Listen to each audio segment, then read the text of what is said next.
Hey guys, John Adams here with Modern Design Aquascaping, and I'm putting together a video right now for you to explain what is a pondless waterfall. A lot of times we throw terms around in our industry like everybody knows what we're talking about, and simply a pondless waterfall probably means nothing to a lot of people. So here you go. To me, a pondless waterfall is simply a recreation of a waterfall on some scale that disappears into the ground at the bottom of the waterfall instead of falling into a pool or a pond. So if you eliminate the pond from the equation, the water just comes down, you've got this beautiful natural look and sound, and then at the end it just magically disappears into the earth. So the thing you need to know is it's really not magic. The water doesn't just disappear into the ground. There's actually a holding tank or a reservoir buried in the earth at the base of the feature. Basically what you're creating is you're creating a piece of art that represents a natural waterfall, but without the maintenance of a pond. If you're a busy lifestyle kind of person, a properly designed pondless waterfall can be switchable, which means you could literally walk out into your backyard in the evening time, flip a switch on, the waterfall turns on, flip another switch on, the waterfall lighting turns on. When you're done, you flip the switches and it turns off. So one thing about a pondless waterfall is that it's not size limited. It could be something as small as just a few trickles of water coming down between some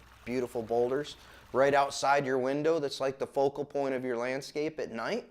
Or it could be this massive thing that goes all the way down through your yard and looks like you built your house next to a mountain stream. If you want to know more about how much a pondless waterfall costs and what affects the cost of a pondless waterfall, check out the next video. If you like the information that you're getting from us, hit the like button down there, the little thumbs up, hit the subscribe button for us. Keep watching. We'll continue to put together more content to help educate you about water features and how they work. Thanks for watching. We'll check you out next time.